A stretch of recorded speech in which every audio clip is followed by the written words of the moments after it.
and most people spend the rest of it waiting.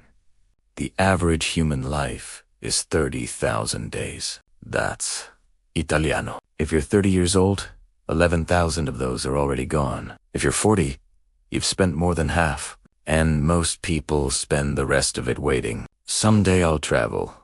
Someday I'll start. Someday I'll finally live the way I want to. And most people spend the rest of it waiting. Someday is not a plan. It's a slow surrender. This is about what to do instead. Chapter 1. Why time speeds up. You remember being a kid when summer felt endless. A single afternoon could stretch for days.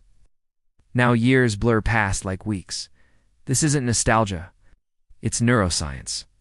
Your brain measures time by recording new experiences. As a child, everything was new. Every day was being written.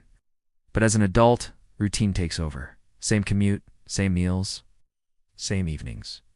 Your brain stops recording because nothing demands its attention. Days that look identical get filed as one. That's why life seems to accelerate. Not because time changes, but because you stop. The fix is simpler than you think. Take a different route. Learn something that makes you feel incompetent again. Have a conversation that surprises you. Every new experience forces your brain to pay attention, and suddenly, time expands. There's one more trap worth naming. We overestimate what we can do in a day and massively underestimate what we can do in a year. Most people quit in the gap between those two. Chapter 2. The art of saying no. Being busy is not the same as being productive. Most people fill their days with things that feel urgent but don't actually matter. The inbox, the meeting, the task that someone else decided was a priority. Here's a test that cuts through all of it. Imagine yourself at 90, looking back at your life. From that vantage point, does this thing you're stressed about today actually matter? Usually the answer is obvious. The strategy that follows is just as simple. Write down everything you want to achieve. Circle the top 3. Everything else that's your avoid list, not a someday list. An avoid list. Because the real skill isn't knowing what to do. It's knowing what to stop doing. Every hour you give to the non-essential is an hour you're borrowing from what actually matters. And unlike money, time cannot be earned back. Chapter 3. How relationships actually work. Every relationship you have operates like a bank account. A genuine compliment, deposit. Being there during a hard moment, deposit. Reaching out only when you need something, withdrawal. Constantly. Without refilling. Most people focus on grand gestures. The big birthday. The expensive gift. The dramatic apology. But relationships are built in the unremarkable moments. A random message checking in. Remembering a detail they mentioned in passing. Showing up when it's inconvenient. Small deposits made consistently compound into something no grand gesture can buy. One counterintuitive truth worth knowing. Shared struggle builds stronger bonds than shared pleasure. Going through something hard together creates a depth that good times rarely reach. And don't overlook the people on the edges of your life, the acquaintances, distant friends, the occasional contacts. Your closest relationships comfort you. But it's those weaker ties that expand you. New ideas, new opportunities, new ways of seeing the world. They almost always come from the outside. Chapter 4. Career. The biggest career mistake most people make isn't choosing the wrong field. It's optimizing for money too early. In your 20s and early 30s, optimize for learning. Every skill you build is a lottery ticket for future opportunity. Money follows knowledge, not the other way around. But forget the career ladder. It's the wrong metaphor entirely. Modern careers are jungle gyms, sideways moves, diagonal moves, even backward moves that turn out to be the most valuable of all. Each unexpected direction builds a combination of skills that nobody else has, and that combination is what eventually makes you irreplaceable. The real danger isn't taking the wrong opportunity.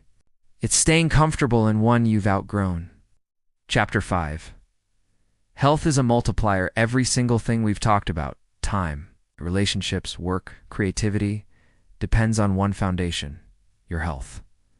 Not just so you live longer, because health is a multiplier. Either amplifies everything else in your life, or it quietly drains it.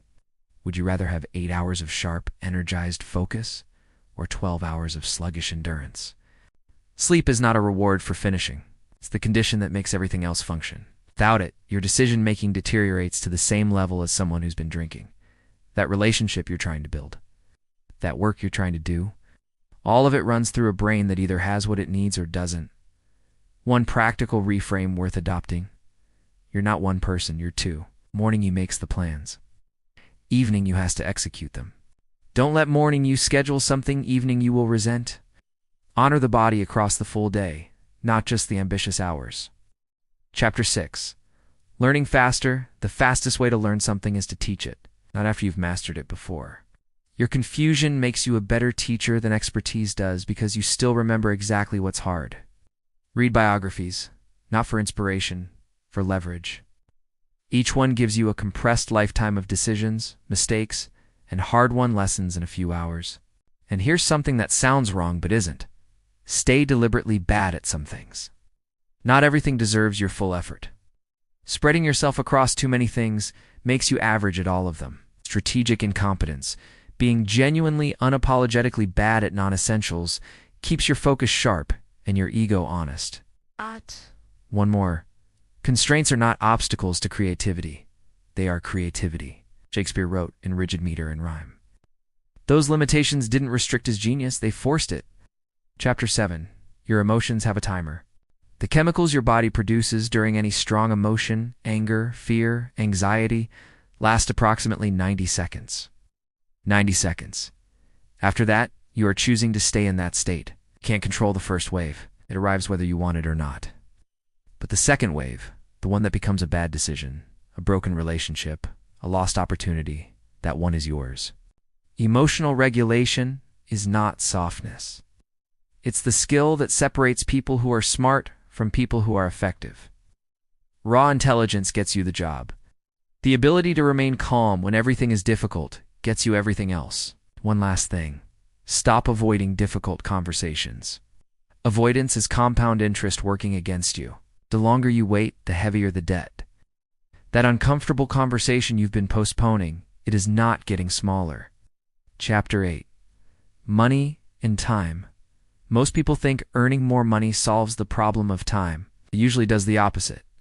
As income grows, lifestyle expands to meet it. Bigger home, more maintenance, nicer car, more worry, longer commute to afford it all, more hours needed to sustain it. The trap has a name: lifestyle inflation, running faster just to stay in place. Here's the question that reorients everything. Would you rather earn $100,000 working 80 hours a week or $70,000 working 30? Your real hourly rate includes everything you sacrifice for the money. Most people never calculate that number honestly. And most people buy objects and rent experiences when it should be the other way around. Objects depreciate. Experiences compound. A memory from 10 years ago costs nothing to revisit. The car from the same year is worth half what you paid. Living below your means isn't restriction. It's building margin. And margin is what opportunity looks like when it arrives. Chapter 9. Energy over time. Time management without energy management is pointless. You can have all the hours in the world and accomplish nothing if you're running empty. The first step is an audit. Most people never do. Identify what gives you energy and what takes it, not what actually does. Some activities leave you sharper, leave you depleted. The list is different for everyone, and it's worth knowing yours precisely. Willpower is not the answer. Willpower is finite. Smart people don't rely on it. They design environments where the right choice is the automatic one. They remove friction from good habits. They add friction to bad ones. Think about decision fatigue. Every choice you make, what to eat, what to wear, what to respond to first, consumes energy. The people who seem to have unlimited focus aren't superhuman. They've simply eliminated the trivial decisions that were quietly draining them. Protect your energy like the resource it is. Recovery is not wasted time. It's how you multiply the value of everything else. Chapter 10. Design your life on purpose. Your life is not something that happens to you while you're making other plans. It is something you design, or something someone else designs for you by default. Most people measure their lives by societies. Metrics, money, status, possessions. They spend decades chasing a definition of success they never consciously chose. What if you built your own metrics instead? What if success for you meant mornings that feel calm, work that challenges you, relationships that energize you, Health that lets you show up fully. You can't think your way into the right life. You have to test your way there. Run small experiments. Try things. See what actually fits. The goal isn't a perfect plan. It's an honest one, updated regularly with what you're actually learning about yourself. One practice that costs almost nothing. Monthly reviews. Look at where your time went, where your energy went, what moved you toward the life you want, and what quietly pulled you away from it. Monthly honesty prevents yearly regret. The only conclusion that matters in life is not about finding more hours. It's about making the hours you have count. Your habits become your days. Your days become your years. Your years become the one life you get to look back on. Start with one thing from what you've heard today. Not 10 things. 1. Something small enough to test, concrete enough to feel. Do it. See what happens. Adjust. The best time to start isn't someday. It never was.